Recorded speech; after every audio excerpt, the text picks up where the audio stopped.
어떤 분이 아주 좋은 침대를 하나 구입을 했습니다. 안방에다가 침대를 잘 들여놓았는데요. 그것만으로 만족이 안 됐습니다. 이 침대를 좀 친구들에게 자랑을 하고 싶은데 침대를 들고 나갈 수도 없고 어떻게 자랑을 해야 할까 고민을 하다가 꾀병을 앓기로 했습니다. 그래서 침대에 누워서 꾀병을 앓고 있으면 친구들이 찾아와서 병문안을 올 터인데 그때 이제 이 침대를 좀 자랑해야 되겠다라고 생각을 한 겁니다. 그래서 꾀병을 앓으며 친구들에게 소문을 이제 막 냅니다. 그래서 친구들이 하나 둘씩 찾아와서 위로합니다. 그 틈을 타서 이 침대를 잘 자랑을 한 것이지요. 병문안을 오는 사람 중에 또 다른 애로가 있었던 한 사람이 있었습니다. 그 친구분은 속바지 바지를 하나 좋은 걸 샀는데 이걸 또 자랑하고 싶었습니다. 그래서 잘 됐다. 그 친구 병문안 가면서 이제 그 바지를 입고 자랑을 하러 간 겁니다. 그래서 그 친구 집에 들어가서는 누워있는 그 친구 앞에 침대 위에다가 발을 한 짝 쫙 올리면서 자네는 어디가 그렇게 아파서 거동도 못하고 있느냐고 인사를 합니다. 그러자 그 침대 자랑을 하려던 그 친구가 그 친구의 꼴을 보고는 한숨을 쉬면서 이렇게 이야기합니다. 내가 앓고 있는 병이나 댁이 앓고 있는 병이나 똑같은 병인 것 같습니다. 라고 이야기했더랍니다. 사람들은 모두 다 자기가 가진 것을 자랑하고 싶어 합니다. 여러분들은 뭘 자랑하고 싶으신가요? 우리 인생에서 어떤 자랑들이 있을까요? 학교 다닐 때는 공부 잘하는 게 자랑이었습니다. 그래서 결국에 좋은 대학 간 거 자랑합니다. 그런데 대학은 4년이면 졸업합니다. 4년 동안밖에 자랑을 못하지요. 그 다음에 자랑할 것이 무엇인가요? 좋은 직장 들어가는 거 자랑합니다. 내가 이렇게 공부 열심히 해서 이렇게 좋은 직장 갔습니다 하고 자랑합니다. 그 다음 이어지는 자랑은 뭘까요? 네, 좋은 직장 들어가더라도 결혼 장가 못 가면 또 이게 자랑거리가 안 됩니다. 그래서 좋은 배우자 만나는 것, 결혼 잘하는 것, 그 다음에 자랑일 겁니다. 그런 다음에 뭐가 자랑일까요? 네, 좋은 집 사고 좋은 차 가지는 것, 돈 가진 것 자랑합니다. 그렇게 자랑을 하다 보면 그 다음엔 뭐 자랑할 게 생기나요? 네, 자녀들 자랑하게 되지요. 자녀들 자랑 중에 으뜸인 것이 뭔가요? 네, 우리 아들 공부 잘한다는 거 자랑합니다. 네, 공부 잘해서 좋은 대학 들어간 거 자랑합니다. 또 그거 4년 지나면 또 뭐 자랑할까요? 네, 우리 자녀가 좋은 직장에 간 것 자랑할 겁니다. 그리고 좋은 배우자 만난 것 또 자랑할 겁니다. 그리고 그 자녀들이 돈 많이 버는 것, 좋은 집 사고 좋은 차 산 것 자랑할 겁니다. 자, 그 다음은 여러분 뭘 자랑하시나요? 네, 일부 예배 때 물어봤더니 손주 똑똑한 거 자랑한답니다. 네, 맞습니다. 그러면 그 손주 또 좋은 대학 가고 또 장가 잘 가고 돈 많이 번 거 자랑합니다. 그 다음 또 뭐 자랑하실래요? 그 다음엔요, 자기 자신이 건강한 거 자랑한답니다. 다른 사람들 다 시름시름 앓고 있는데 내 친구들 다 들어 누워 있는데 나는 지금 건강하게 다녀 자랑한답니다. 그런데 그 자랑도 얼마 못 갑니다. 그 다음 자랑하는 건 뭘까요? 살아있는 것 자랑한답니다. 내 친구들 다 먼저 갔는데 나는 아직도 살아있어 자랑한답니다. 사람에게는 3가지 본능이 있습니다. 자기가 소유한 것을 자랑하고 싶어 합니다. 가장 저급한 자랑입니다.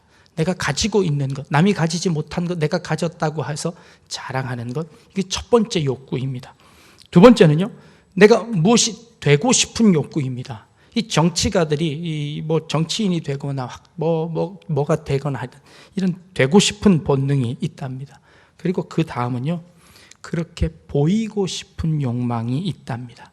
인정받으려고 하고 칭찬받으려고 하고 존경받으려는 본능이 우리에게 있다는 것이지요. 인정받기에 제일 좋은 것이 뭘까요? 선행이라고 생각합니다. 구제하는 것이 그렇게 인정받기에 참 좋은 행동입니다. 이것은 구제를 받는 사람도 좋고 구제를 하는 사람의 자기 만족도도 만만치 않습니다. 그래서 이 구제하는 것이 권장되기도 하고 그것을 원하기도 한다는 것이지요. 요즘은 많이 없어졌는데 예전에는 TV에서 구제 성금을 모으는 그런 방송을 참 많이 했습니다. 그러면 사람들이 줄을 쭉 서서 가서 그 카메라 앞에서 어느 동에서 온 누구입니다 한마디 하고 구제 헌금 이렇게 딱 하고서는 이제 자리를 비키는 겁니다. 그러면 그 자기 얼굴 한마디, 얼굴을 한번 보여주고 한마디 나오는 것 좋아서 사람들이 많이 구제성금을 냈었습니다. 구제성금을 TV에서도 했었고 라디오에서도 했습니다. 어디에 훨씬 더 많이 성금이 모였을까요? 네, 왜 그렇게 생각하시나요? 네, 아무런 통계 자료는 없습니다. 그런데 여러분들이 생각하시는 것처럼 아마 그럴 것 같습니다. 자신의 얼굴을 드러내고 싶은 욕구가 있지요. 그것을 방송에서 이용하기도 한 겁니다. 그렇게 해서 더 많은 성금이 모여서 더 많은 사람에게 도움을 줄 수 있으면 더 좋지 않겠느냐라는 그런 배경들이 깔려서 인간의 심리를 이용해서 텔레비전에 그 사람 얼굴을 비춰주는 겁니다. 1시간씩 줄 서가지고 그 TV에 잠깐 나오고 자기 돈 내고 오는 것이지요. 출연료인가요? 그럼 출연하는 돈인가요? 탈무드에 이런 말이 있습니다. 선물을 주면서 말을 많이 하면 안 주는 것만 못하다라는 말이 있습니다. 그도 그럴 것 같습니다. 내가 선행을 하면서 나를 너무 드러내면, 이 생색을 내면 이 받는 사람이 기분이 나빠지는 것이죠. 죽어도 욕먹는 그런 경우가 생기는 겁니다. 그래서 탈무드에 유대인이 구제할 때는 뒤로 돌아서 구제하였다라는 이야기가 있습니다. 첫째는 구제받는 사람이 누구에게 구제받는지를 알아서 부끄러워지지 않도록 하기 위해서 뒤를 돌아서 구제를 했다는 것이지요. 그리고 구제하는 사람은 자신이 누구를 구제하는지 알아서 자기가 잘난 체 하지 못하도록 하기 위해서 구제할 때 뒤를 돌아서 구제했다라는 겁니다. 유대인들이 그 자선의 황금 계단이라고 했습니다. 구제의 단계를 좀 설명을 하는데요.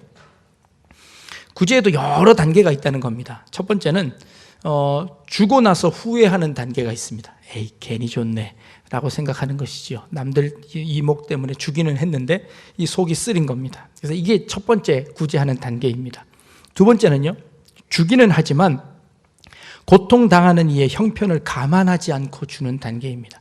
자기 마음대로, 자기 편한 대로 주는 그런 단계죠. 그 다음은요, 주기는 하지만 요청하지 않을 때는 주지 않는 단계입니다. 누가 요청하면 그것이 측은한 마음이 생겨서 주는 단계까지 올라가는 겁니다. 네 번째는요, 주기는 주되 받는 사람 기분 나쁘게 하며 주는 단계입니다. 이것은 뭘까요? 주기는 주되 훈계하면서 주는 겁니다. 네가 이러니까 그 모양 그 꼴이지, 이거 갖고 열심히 좀 살아봐 하고 훈계를 하는 겁니다. 주기는 주는데 받는 사람 기분을 나쁘게 하는 겁니다.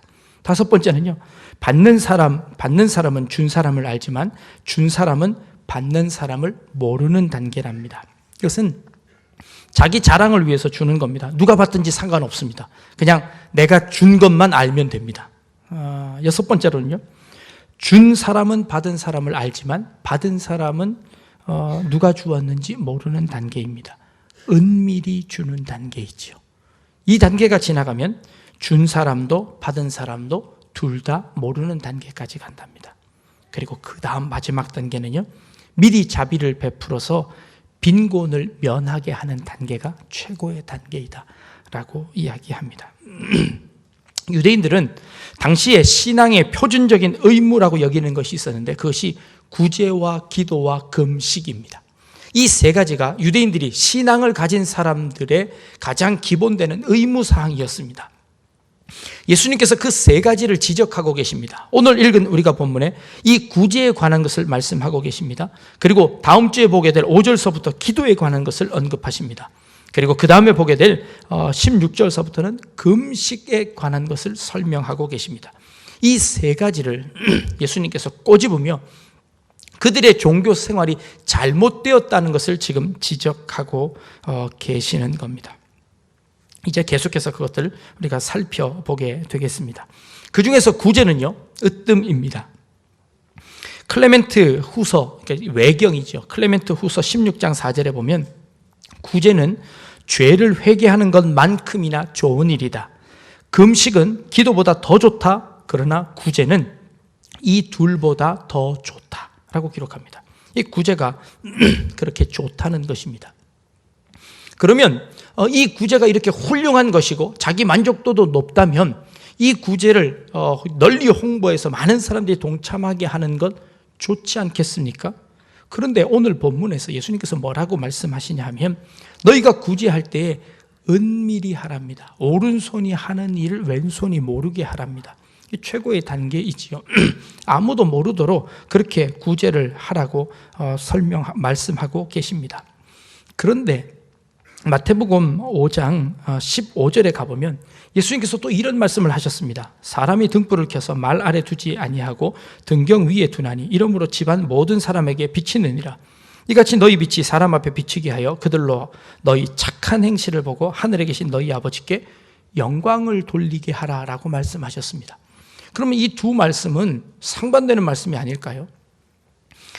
촛불을 켜서 높이 두지 밑에 두지 않는다. 왜냐하면 그 촛불은 세상을 밝히기 위해서이다. 너희들도 그리스도인들도 마찬가지다. 너희의 그 착한 행실을 세상 사람들에게 다 보여주어서 너희의 그 착한 행실을 보고 많은 사람들이 하나님께 영광을 돌리게 해라 라고 하는 명령이 있었습니다. 그런데 오늘 말씀에서는 예수님께서 갑자기 너희의 그 착한 행실을 나팔을 불지 말고 좀 조용히 좀 해라. 은밀하게 해라. 다른 사람들이 모르도록 해라 라고 주님께서 말씀하고 계십니다. 칭찬은 고래도 춤추게 한다고 했는데 자꾸 칭찬해서 좋은 일이 자꾸 생기면 많은 사람들이 구제를 받아서 더 좋은 일 아닙니까? 라고 이야기하는 겁니다. 그런데 나팔을 불지 말라라고 이야기합니다. 이 나팔을 불지 말라는 이 말을요, 학자들이 살펴봤는데 이 유대인들이요, 이 말씀을 곡해해서 역설적으로 이해해서 자선 행위를 할 때마다 실제로 나팔을 불었다고 합니다. 나팔을 불어서 이것을 더 홍보하는 일들을 했다는 것이지요. 또 어떤 학자들은요, 이 나팔을 불었다는 이 의미가 금식 기간에 재앙을 피하기 위해서 상당한 자선 행위를 했는데 이 금식을 선포하는 나팔 소리, 이것을 의미하는 것이다. 또 어떤 사람은 성전에 이 구제를 위한 나팔 모양으로 되어진 헌금함이 6개가 있었는데 그 헌금함에다 헌금을 할 때마다 쨍그랑쨍그랑 소리가 나서 나팔이 울렸다는 것이죠. 그 나팔을 울린다는 그런 의미일 것이다 라고 해석합니다. 이 세 가지 의미가 어떠했든 간에 이것은 자신의 그 행한 일들을 세상에 알리는 것을 의미하는 겁니다. 그렇다면 우리는 어떻게 해야 할까요? 우리의 행실을 사람들에게 비추게 해야 할까요? 아니면 우리는 은밀한 중에 이 선을 행해야 할까요? 어떤 말씀이 우리가 따라야 하는 말씀이고 우리가 어떻게 이 두 말씀을 이렇게 상충되지 않게 이해할 수 있을까요? 그 힌트는요, 바로 이것입니다. 비치게 하여서 착한 행실을 보고 하늘에 계신 너희 아버지께 영광을 돌리게 하라. 결국에 목적이 하나님께 영광을 돌리는 것입니다. 그런데 6장 2절에 보니까 구제할 때 외식하는 자가 사람에게서 영광을 받으려고 한다라고 되어 있습니다. 자, 그러면 우리의 이 행하는 이 구제의 행실이 결과적으로 나의 영광, 사람의 영광을 구하는 것이냐, 아니면 하나님의 영광을 구하는 것이냐라는 것으로 판결할 수 있다는 것이죠. 나의 이익을 위한 것이냐, 아니면 하나님의 이익을 위한 것이냐라는 것으로 판별할 수 있다는 겁니다. 그렇게 하면 사람을 위하는 것이면 그 결과로 사람에게 칭찬을 받아서 사람에게 상을 받는다. 그러나 하나님께 한 것이면 하나님께 상을 받는다라는 그런 논리를 가지고 있습니다. 그런데 이 말씀을 읽으면서 좀 마음이 좀 불편합니다.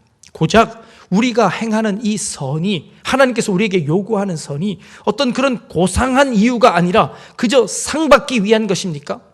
이 땅에서 받는 그 상보다 하늘에서 받는 상이 훨씬 더 좋으니까 너희는 땅에서 받는 상 받지 말고 하늘에서 있는 상 받아라. 사람에게 칭찬받지 말고 하나님에게 칭찬받아라 라는 것이 예수님께서 지금 하시는 말씀일까요?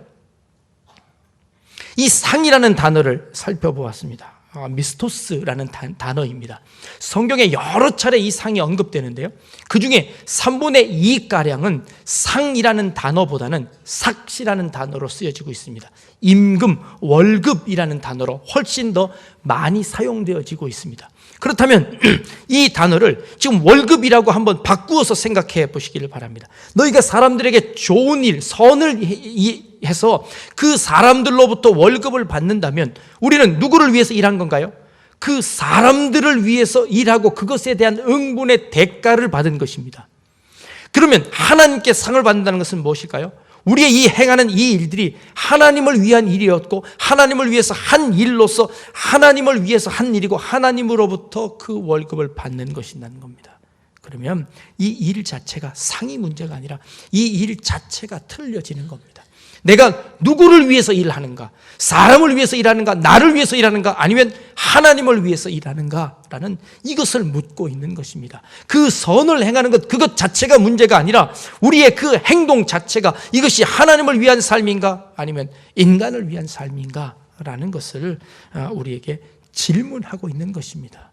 그래서 너희 행하는 그 행실들이 하나님을 위한 그런 삶이 되어져라 라고 우리에게 말씀하시는 겁니다. 그런데 문제는 그 다음입니다. 그것을 어떻게 알 수 있느냐는 겁니다. 이 일이 하나님을 위한 일인지 아니면 자기 자신을 위한 일인지, 모든 사람들이 일하면서 이것은 하나님을 위한 일이라고 합니다. 그런데 옆에서 보면 아닌 것 같아 보입니다. 어떻게 알 수 있나요? 가장 먼저는 본인 스스로 압니다. 내가 이것을 하는 것이 하나님을 위한 것인지 나의 이익과 나의 영광을 위해서 하는 것인지 본인 스스로 체크할 수 있습니다. 내 스스로 날마다 하나님 앞에서 나는 이것을 정말 하나님을 위해서 합니다. 나의 욕심을 내려놓습니다. 나의 이기적인 마음을 내려놓습니다. 늘 점검해야 하는 부분입니다. 그런데요, 때때로 우리 마음을 우리가 모를 때가 참 많습니다. 나는 하나님을 위해서 일한다고 하는데 그러나 내 본능에서 나의 이익을 챙기고 있는 모습을 보는 것이지요. 남에게 잘 보이기 위해서 하는 겁니다. 제가 설교 준비를 힘들게 하고 있으면 아내가 저에게 이렇게 이야기합니다. 너무 사람들한테 잘 보이려고 이렇게 열심히 하지 말라고. 하나님한테만 잘 보이면 되지 뭐 이렇게 사람들 신경 쓰고 이렇게 고심을 하냐고 그럽니다. 뜨끔합니다. 내가 이게 준비하는 것이 이 사람에게 잘 보이기 위한 것일까? 아니면 하나님께 잘 보이기 위한 것일까? 그 구분점이 뭘까라는 것입니다. 어느 날 권사님들께서 칭찬을 막 해주셨습니다. 우리 목사님은 참 멋지시고 잘생기고, 뭐 늘 듣던 말이라 뭐 별로 제가 그냥 듣습니다. 그런데 어느 권사님 한 분이 우리 목사님 이 예배 때 강대상 올라올 때 뒷모습이 그렇게 멋지더라는 겁니다. 제가 그 이야기를 듣고 그 다음 주에 올라오는데 넘어질 뻔했습니다. 한 칸씩 올라갈까, 두 칸씩 올라갈까, 어떻게 걸어가야 할까? 이게 인간이라는 겁니다. 사람들에게 잘 보이려고 하는 이 모습들이 우리 인간 속에 본능적으로 있다는 겁니다. 그렇다면 하나님께 잘 보이기 위해서 인간에게 보이는 것을 포기해 버릴까요? 인간에 보이는 것을 내가 그냥 마음대로 하면 괜찮을까요? 그것은 옳은 걸까요? 사람들이 보통 이렇게 해결을 하려고 합니다. 야, 얼굴 한번 비추려고 그 1시간씩 줄 서서 그 성금을 내려가? 나는 그런 위선을 떨려니 나는 아예 안 할 거야. 안 해버립니다. 나는 그렇게 하느니 차라리 안 하는 게 나아 하고 아무런 구제도 하지 않는 걸로 해결해 버립니다. 어떤 게 더 나은 겁니까? 아무것도 안 하는 게 나은가요? 아니면 그렇게 위선을 떨면서라도 그렇게 하는 게 나을까요? 네, 좋은 거는 위선 떨지 않고 하는 게 제일 좋습니다. 그런데 우리 인간의 본능이 그렇지 않다는 겁니다. 그러면 어떻게 하면 해결할 수 있나요? 그래서 제가 이런 고민을 해봤습니다. 우리 인간이 우리의 욕심을 다 내려놓고 우리의 자랑을 다 내려놓고 그 일을 하는 것이 과연 가능할까? 불가능할 것이다 라는 생각이 듭니다. 그렇다면 우리가 그것을 인정하면 어떨까요? 우리 인간들은 그런 죄인이기 때문에 그렇게밖에 할 수 없는 인간이라는 것을 먼저 인정하자는 것입니다.